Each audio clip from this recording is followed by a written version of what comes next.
Alright, we're now streaming off of LTE, so we shouldn't be beholden to the hotel's Wi-Fi. We'll see if that works any better.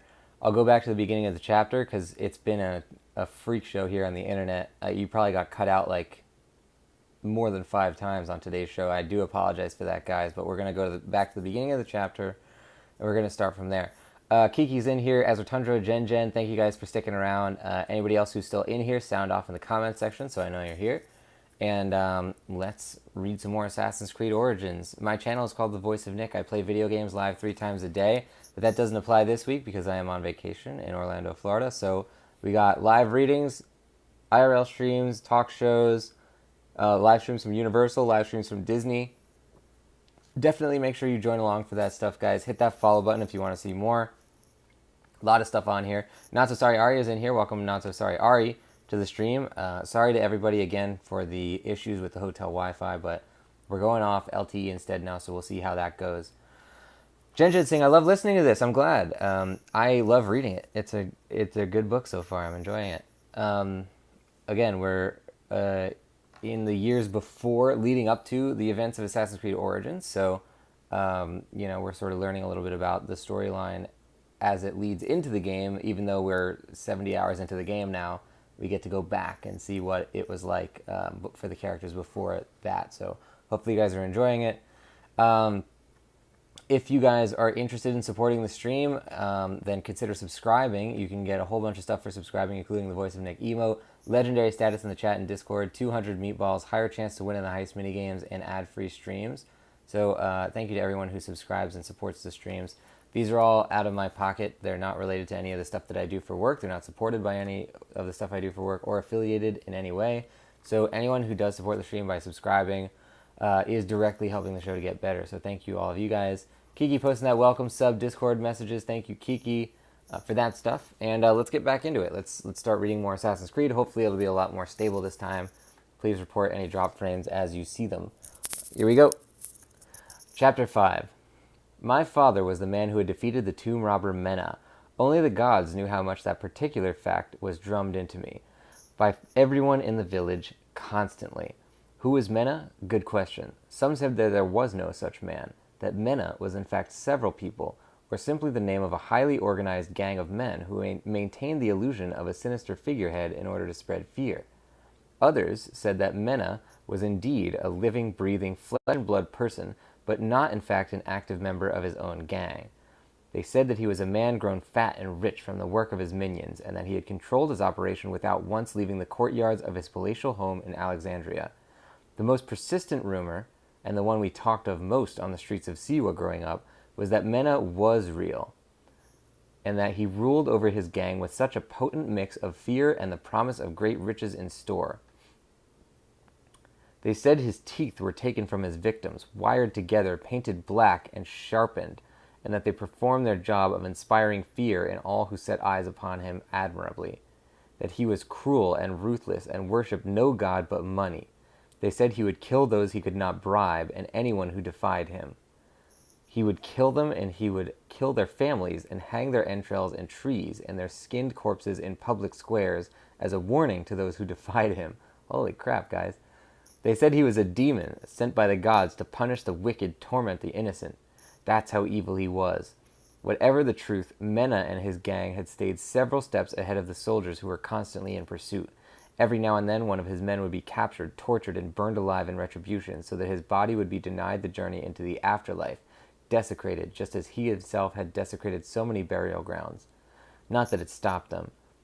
The one unbribable official who had attempted to do so had failed, and then soon mysteriously died. No amount of intervention suppressed Mena's activities, and despite the torture visited upon his cohorts, none had ever revealed his identity or whereabouts. Everyone feared him. Oh, space test reporting lag? Is it? It doesn't look like lag on my end. Let me know if anyone else is getting lag problems in the stream. Otherwise, we might just have to call it a short day. Keegs saying, damn right, he's a demon. Yeah, he sounds pretty bad. Even if he is not stringing people up and stuff, he definitely has a lot of influence. Ginger saying, I'm good. Okay, Space Dust, first of all, glad to have you here. But try checking your internet settings maybe. I don't think there's any lag coming off of my end, but I could always be wrong. I can't really tell perfectly with the stream. Kiki is also good. Okay, so we'll keep going. Hopefully, as long as the audio works, then that's all you need on these kind of shows with the live reading.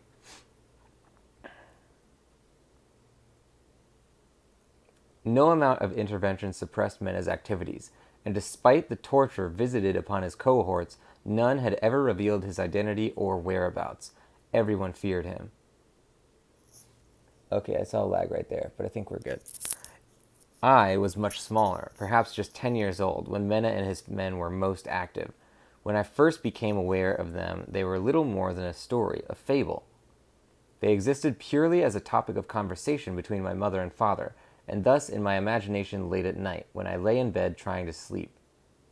What I learned was that the gang had been moving throughout the north. They had been raiding pyramids, of course, but also casting their net wider. It was thanks to tomb robbers like Mena that the pharaoh's architects had begun adding more traps and dead ends to their burial sites, which were like a burning beacon to those who made a living stealing possessions that the dead planned to take to the afterlife. Even the rich, who were now buried in huge secret vaults, tombs built into rock, were not safe from his depredations. But his favorite targets were those who were less wealthy yet not poor, who would begin their passage to the next life in a necropolis, a burial ground situated close to his settlement. It was upon these that Mena preyed. He had a method. Posing as traitors, his gang would set up camp within striking distance of his target, but not too close. From there, they would go to work infiltrating the local community and bribing officials, as well as surveying tombs, taking note of their tunnels and working on ways to avoid any traps that had been set.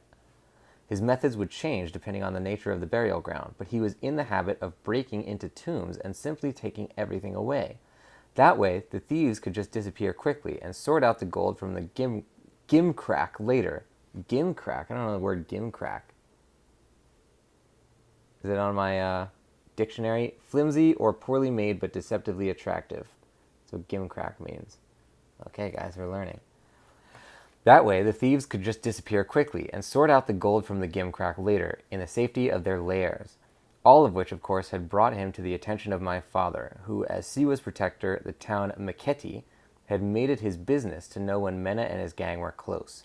And that particular time, they were very close. Chapter 6. Rabia wasn't home. I took a seat at the front of her house and settled down to wait, resenting every passing second, until at last I caught sight of her, ambling slowly up the path toward home with a basket of fruit from the market. I wondered if I might see you today, she said, moving past with a little in the way of warmth or greeting. I followed her inside without being asked, waiting as she cast off her cloak and set down her basket, and then submitting to her as she stood with her arms folded, praising me for an uncomfortably long time. A little older than my mother, Rabia was nevertheless similar in temperament. Neither was the type to mince their words. I'm direct, and there's nothing wrong with that, my mother used to say whenever my father chided her for plain speaking. And they both had a habit of making you feel as though they could see right through you. And right now, that was exactly how I felt. I see determination, she said, when at last the inspection was over. That's good. That's what we like to see from the blood of the Siwa protector. Perhaps you hope to take up the mantle presently. Do you, now that your father's gone? Perhaps, I said carefully, wondering what she was leading to.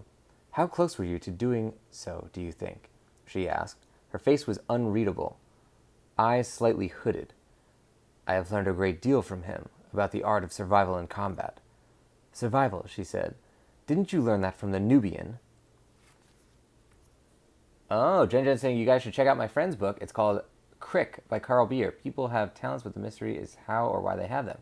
Cool. Okiki saying you put in the book talk in Discord, then others that are not here will see it. Definitely do that, Jen. It sounds really cool. Maybe we can try and do it on a live reading if your friend's cool with us reading it on the show. I was thinking that video game books are kind of a no-brainer because they relate to the games that we play. But definitely if anyone has any other book suggestions, as long as it's not like Harry Potter or something that's like super, super strict with their copyright laws and stuff, then I think we'll be good. something like Assassin's Creed is pretty easy because video games you're allowed to stream on Twitch. I assume you can also stream the video game books, but I guess we'll branch out. If you're just joining, we're doing a live reading of Assassin's Creed Origins Desert Oath, which is the tie-in book to Assassin's Creed Origins, the game that we're playing right now on the channel. If you don't know my channel, it's called The Voice of Nick. I play video games live 3 times a day, every single day on Twitch. And right now I'm on vacation, so it's all IRL talk show and live streams from theme parks like Disney and Universal. Make sure you hit that follow button if you want to see more of the stuff that I do. I do a lot of streams, guys. In the last 60 days, we have done over 200 individual live streams, each averaging over 90 minutes in length. So hit that follow button, guys, if you want to see more of the stuff that I do on the channel. Thank you, everybody, for joining. We're going to continue with our Assassin's Creed Origins Desert Oath live reading. Here we go. The Nubians had been camped on the outskirts of the township when I was younger. I'd been friends with a girl, Kensa, who, despite being younger than me, had taught me much about hunting and trapping. Later, I discovered that Kensa had taught me these things at the behest of my mother, who considered the Nubians to be the very best in such matters. I thank you, Kiki, for posting Discord sub info. Thank you to Nickbot, talking about the channel as well. Good timing.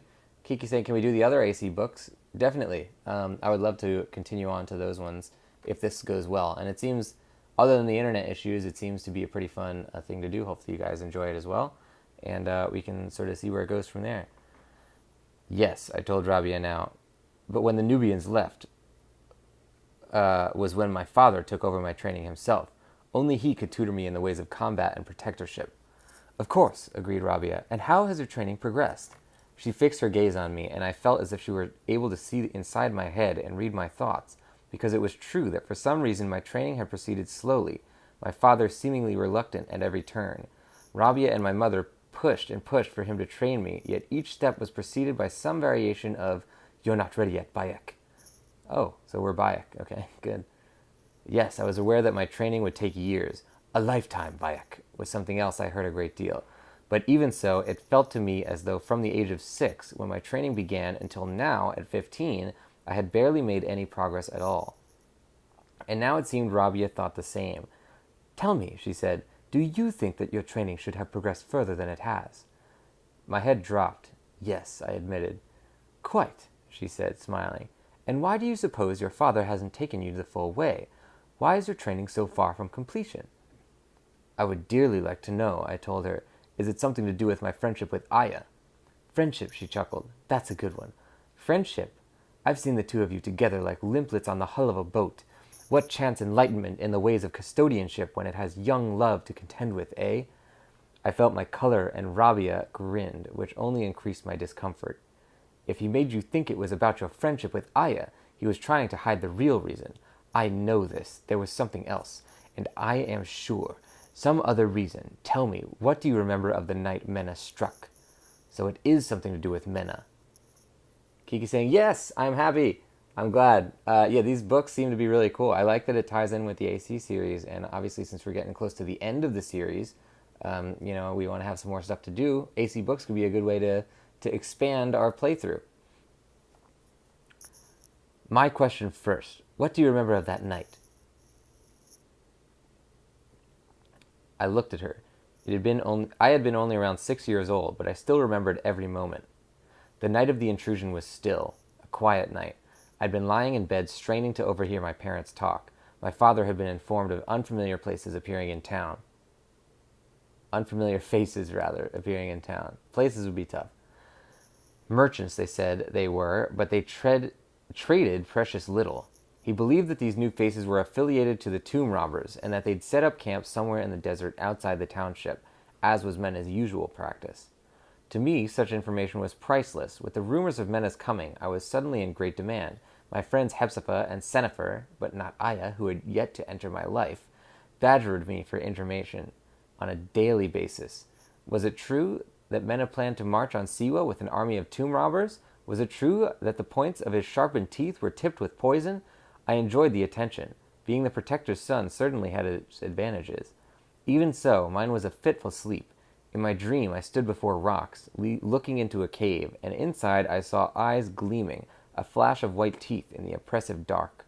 A rat, and then another, and another. As I watched, the cave seemed to fill with a heaving, writhing, oily mass of bodies. They crawled on top of one another, each trying to rise to the top of the pile, the shape of them shifting and bulging, more and more eyes appearing in the darkness. The noise of them, the scratching, scuffling sounds, seemed to increase in intensity until I was waking. Only the noise of the rats did not disappear along with my dream. The noise was in the room with me. It came from the window. Now I jerked upright in bed. There was something out there, and at first I thought it might be a rat, or no, too big for a rat, maybe a dog. Then again, no, a dog didn't sound this way. A dog wasn't stealthy. There was somebody out there. My eyes went to the screen at my bedroom window, and at first I thought it was moving in a breeze. But then I saw fingers, knuckles, a hand carefully feeling its way inside. Now I saw the face and upper body of a man as he eased himself through the aperture and into my room. His eyes gleamed evilly, and between his teeth was a curved knife. I scrambled out of bed as he drew himself up, and though my instinct was to run and my brain was screaming at my legs to move, I couldn't make it happen. I couldn't do anything, move, scream, shout, anything, and what prevented me from doing anything was fear. The intruder had one crooked eye, wore a dark, dirty tunic, and a striped cloak that reached down almost to the ground, flapping slightly in the breeze from the window. When he took the knife from between his teeth, he was grinning, but instead of the sharpened black wooden teeth I expected to see, his were normal, broken and dirty, but nothing like the deadly weapons my friends and I had talked of in the streets of Siwa. Deathlight is saying, what's going on here? So we're reading the Assassin's Creed Origins tie-in book called Desert Oath. This is part 3 of the live reading, but we're still very much in the early parts of the book. So we're young Bayek right now, 15-year-old Bayek as it turns out. Join along for this live reading. It's a lot of fun. This book is actually really good. It's pretty exciting. Right now, young Bayek is encountering who may be the infamous tomb robber guy that he has been searching for. He put a finger to his lips to hush me, and I still wanted to run, but my feet wouldn't move, and I stood rooted to the spot as he took a step into the room towards me, light dancing on the blade he held, the knife moving towards me, entrancing and hypnotized me, just as though it were a moving, swaying, hooded cobra. I opened my mouth, or to be more precise, I felt my mouth open and knew that I had taken a first important step, my mind telling me that if I could do that, then surely I could force a scream. If I could just overcome my fear. He took another step closer, fingers still at his lips. From outside I heard the whispers and muffled footfalls of more men arriving, and I thought that my mother and father were asleep in the other rooms, and I knew the danger that they were in. And now, at last, I felt the scream bubbling up, reaching my mouth, about to escape from my lips, when from behind me came my father's shout as he entered my room. "I see," he bellowed, "so your master sought to silence me." The effect was instantaneous. The intruder reared back, the grin slipping from his face as he shouted, "Strike!" and darted forward at the same time. I turned and saw a second man appear in the doorway behind my father. "Papa," I called, and my father swung, meeting the new intruder with his sword, drawing first blood, a twist of the wrist proving fatal for his attacker. He dropped to one knee and spanned back to face front, blade arcing to parry an attack from the first intruder. Still rooted to the spot, I felt warm droplets of blood spatter my face. My father was too quick for the crooked-eyed intruder, who took 2 quick steps back, the element of surprise lost. His knife, a pathetic weapon against my father's sword. At the same time, my father reached for me, grabbing me by the upper arm and yanking me towards the door, where I stumbled and fell across the body of a second attacker. From the house behind me, my mother yelled, "Sabu!" and my father turned, hauling me to my feet and pulling me into the house with him. There, among the cushions and stools, was Mother, a blood-dripping bread knife in her hand, a dark, dangerous look in her eye, and a body at her feet. In the room was another man. A fourth was bustling through the door, armed, his teeth bared for attack. My mother called for me, and I ran to her at the same time as father surged forward to meet the 2 intruders. "Amos, get Bayek to safety," he cried, his sword swinging underhand. In the next second, one of the pair screamed and fell, his insides already spilling from his open stomach. The other yelled a curse, and there was a ring of steel as their swords met. As my mother dragged me towards the bedroom, I saw my father duck and whirl, his sword held two-handed to meet some more invaders as they crowded into our house. The blade slashed, droplets of airborne blood in its wake. He wore an expression of almost serene concentration, and, for a moment, Even though we were besieged by killers, I had never felt safer or more protected. The feeling evaporated. As Mother and I burst into the bedroom, we found another intruder, pulling himself to his feet, having climbed through the window. "Easy pickings," he said, grinning and bringing his blade to bear. But they were his last words, because my mother had taken 2 decisive steps forward and rammed the bread knife into his sternum before he even had brought his own blade to bear. "He was right," she said, and she fell and then pointed to the sleeping Matt. "Stay there," she commanded, before raising her knife and flattening her back to the wall beside the window, twisting her neck to check outside. Satisfied nobody was there, she moved swiftly to the door, a contrast of blood-stained knife and elegant skirts that swished to the floor. Everybody's enjoying it looks like. Good stuff. I'm glad you guys are enjoying the show. If you're just tuning in, we are reading the Assassin's Creed Origins tie-in book called Desert Oath. It is a prequel story where Bayek is 15 years old. His family is currently being sieged by a bunch of infamous grave robbers who have snuck into his house at night. If you want to see more of the stuff that I do on my channel, I play video games live 3 times a day, except right now I'm on vacation, so I'm doing IRL streams, including live readings and a bunch of streams live from Disney World and Universal Studios Florida. So hit that follow button. Hit that follow button if you want to see more of the stuff that I do. There's a lot to find on this channel. In the last 60 days, we have done over 200 individual live streams. Let's get back to it. There came a movement, a shifting shadow, and as she raised the knife ready to defend herself, only to relax at the sight of my father. His shoulders were heaving, and he was bloody and drawn from battle, but he was alive. Outside, in the dim light of our front room, I could see irregular shapes on the floor, the bodies of men who had fallen under my father's sword. "Are you all right?" "Oh, whoops. Are you all right?" said Mother, going to him, pawing at his tunic to peer beneath the blood-stained fabric for wounds. "I'm fine," he said. "And you, Bayek?" He looked meaningfully over her shoulder at the corpse sprawled in their bedroom. "We're fine," she told him. He nodded. "Then I'm sorry, but I've got to go," he said. "They'll be striking at the temple, hoping for relics, gold, offerings, whatever they can get their filthy hands on. They fear no gods. They don't care if they offend the Oracle. It's up to me to stop them." So thank you, Space Dust, for joining the show. Good night to you. Tune in for more live readings. And, of course, tomorrow we will be doing live streams from Universal Studios Florida. So make sure you join along for that. I'm going to be doing more Harry Potter stuff as well as other Universal areas. So keep an eye out, guys. "Will there be many?" she asked. "Laborers mostly, the craftsmen he uses. The soldiers were sent here to deal with me. They expect me to be dead by now." With a warning to be on our guard, he left, and in the sudden quiet of our house, a house now seemingly littered with bodies, my mother sank against the wall and lowered her head. She rubbed her hands together as though washing, and I realized that she was trembling in the aftermath of combat, but aware that more men might come, that she might have to fight again. I thought of her stepping to the intruder and stabbing him, unhesitating, unwavering. For the first time that night, I'd seen my parents spill blood, but while there was a sense that I'd been watching Father do his job and do it well, that keen sense of being protected I'd felt would stay with me. My mother seemed changed by it, as though ever aware of what lengths she would go to protect herself and her family. Over the years, I would often see her studying her own hands, pensive yet oddly serene, and wonder if she was thinking back to that night. Right then, though, I went to sit beside her, and in the moments before she roused herself and went to tell others what was happening, we comforted one another on the floor. Kiki saying, hopefully Fast and Furious. I don't think I can stream from inside Fast and Furious. Also, I don't think it would show up on camera. It's like a 3D ride. But I could definitely show the outside, and if they have any of the Fast and Furious cars, I will definitely try to show those. We also talked on a previous stream about trying to do I might try to record some of the stuff in the Hogwarts Express, which is one of the most insanely impressive attractions that I've ever seen.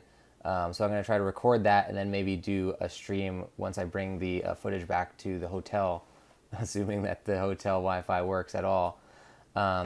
Maybe I can do it off my phone as a tether or something. But I'll try to do a stream of that showing off the Harry Potter ride. So keep an eye out for that and whatever else I do at the park. I ended my story, numb with the memory of it. Your father foiled the assassination and saved the temple, said Rabia. She had been peeling and pitting a date, and now she popped it into her mouth. I was not there, of course, but from what he told me, the gang had indeed begun its assault, and many of those who had worked at the temple were already dead. They would have stripped that holy place of its valuables, might even have killed the oracle, were it not for your father's interception. Was Menna there? Your father never told you? No, he never did. Menna was there, yes, but he made his escape.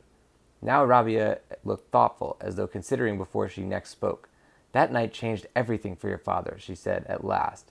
He saw that night of violence through the eyes of his loved ones and began to question not only his own path, but the one you yourself are destined to follow. He feared for you and became unwilling to train you for your role as protector. He began talking about wanting to shield you from violence. He would say you weren't ready. That was his excuse. Any excuse would do to not train you, we told him, Amos and I. But that was what he said.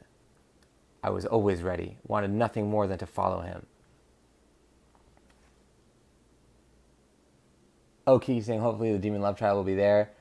Phone, I hate you.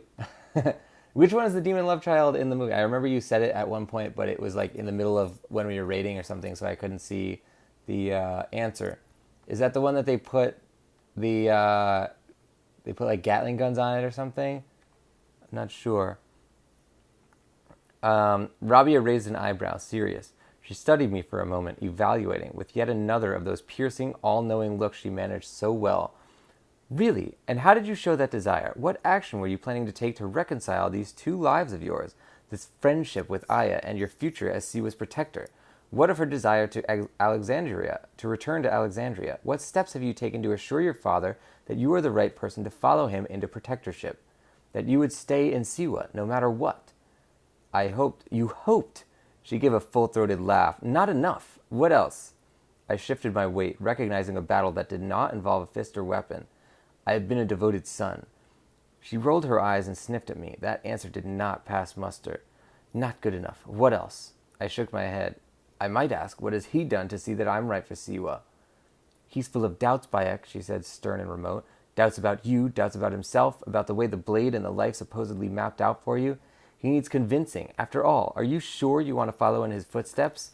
I rolled my eyes. What? She said sharply. Aya said the same thing to me earlier. Rabia's expression flickered briefly, but I saw the approval there. I wondered what she thought of Aya's dream and mine and how they might collide someday. What was your reply? I said that I did.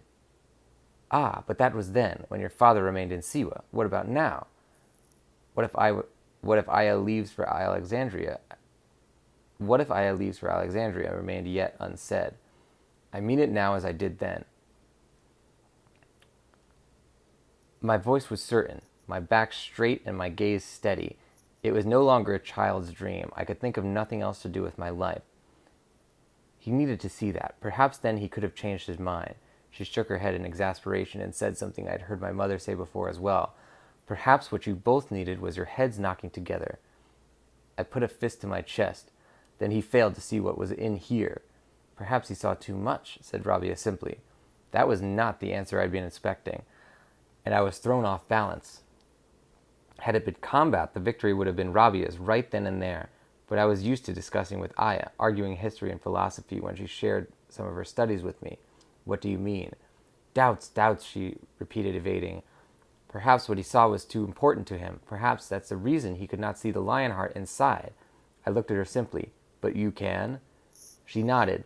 Indeed, in you I see the beginnings of a protector. Then why wouldn't he? Perhaps he just saw his son and could see nothing else.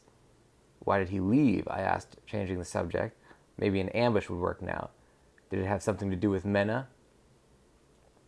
She considered, her mouth moving slightly as though trying to dislodge bits of date from her teeth. The truth is, I don't know. But I saw him speak to you. He whispered to you. He told you the message, didn't he?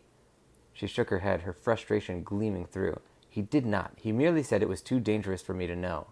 I put my hands to my head. Then what am I doing standing here? I must leave after the messenger at once. The messenger? He's the only one who can tell me us. He's the only one who can tell us the contents of the message. She held up a hand, smiling broadly all of a sudden, in spite of the worry lurking in her eyes. Wait, this river is not so easily forded. You think I'm going to be left to face your mother? She and mother were often allies, but when they disagreed, stories were told in hushed whispers of those epic verbal duels. Besides, she continued, there is more that you should know. That night. No more. I must go. You can smooth things over with my mother, can't you? Rabia looked at me, eyebrow raised, and a wry expression on her face. Let's hope so. All right, guys, that's it for chapter 6 right there. On to chapter 7 in the next one, but we're going to call it a show for now. So don't forget, we're going to raid somebody at the end of today's show, so stay tuned for that. If you don't know my channel, it's called The Voice of Nick. I play video games live 3 times a day, every single day. I don't talk over story or cutscenes, but I do request no gameplay or story spoilers. None of that counts this week because I am doing live streams straight from vacation here. I'm in Orlando, Florida, going live with IRL streams from Disneyland, Universal, talk shows, live readings, all sorts of stuff on here, but no video games. So stay tuned for more of the stuff that I do. Make sure you hit that follow button if you want to see more of the stuff that I do right above you. In the last 60 days, I have done over 200 live streams averaging 90 minutes in length. So do not forget, guys, it is serious. The 3 streams a day thing is serious. Hit that follow button, guys, if you want to see more. If you like the channel, you want to get a whole bunch of cool stuff and support the shows, then consider subscribing. You will get the Voice of Nick emote, legendary status in the chat and Discord, 200 meatballs, higher chance to win in the heist minigames, and ad-free streams. So consider subscribing. It does help the shows directly. And yeah, these shows are not related in any way to the stuff that I do for work. They're not affiliated with any of the stuff that I do for work. So all this is out of my own pocket. Anybody who supports the shows is highly appreciated. Thank you to Azur Tundra, who just cheered with 200. Thank you, Azur Tundra, for supporting the show. If anybody has the ability to see the cheer leaderboards right now and can post them in there so that I can read them out, that would be appreciated. But thank you, Azur Tundra, for supporting the stream. Highly appreciated. And I guess while we're on vacation here, anyone who cheers will also get a Disney impression since we're doing so much Disney stuff. So I'll say, ha, thank you, Azur Tundra, for your cheer. I'm Mickey Mouse. That's my Disney impression of Mickey Mouse. Thank you, Azur Tundra, for the cheer. Anybody who cheers, let's say over 10, will get a Disney impression of some sort. And that's good throughout the week until I get back from vacation. Kiki's saying it was in Fast 7. I think the one you're talking about is an 8. I don't think it has a nickname. Okay, I don't know then. I'm not sure the exact car, but I guess I'll keep an eye out for it. Okay, Azur Tundra posting the leaderboards. Thank you, Azur Tundra. 3rd place, Space Dust with 400. Thank you, Space Dust. 2nd place, Azur Tundra with 700. Thank you, Azur Tundra. And 1st place, Frost with 1080. Thank you to Frost. Thank you to everybody who supports the streams. Cheering is a great way to support the shows if you don't feel comfortable doing a subscription, or if you just want to help the show even more after subscribing. Then anyone who cheers will get a shout out on the show in a Disney voice of my choosing, I guess. Anyone who cheers more than 10 will get a Disney themed shout out, and you can end up on the cheer leaderboards like I just read out, so consider doing that as well. If you guys want to join for a raid, we're going to do that in just a second, so stay tuned. We will be raiding somebody. I actually have my laptop out, but it's in the other room, so I'm going to go look at that. We're going to find somebody to raid, and then we will come back and raid somebody, so stay tuned, guys. I'll be back in just a second, so don't go anywhere. And let's get ready to jump into somebody's stream. Hang tight.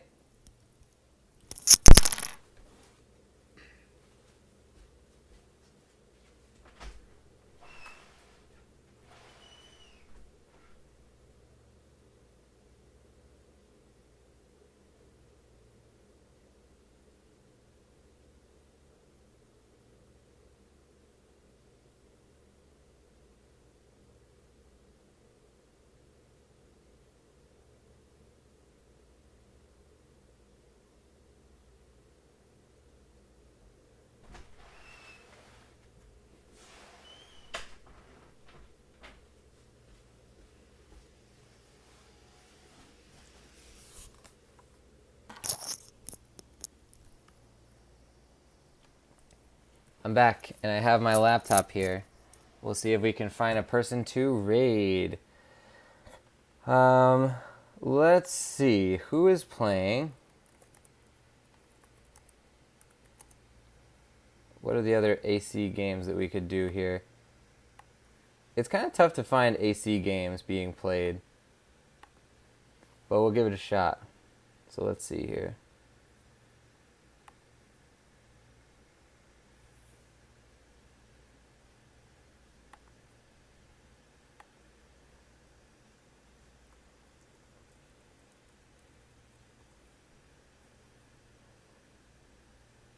Okay.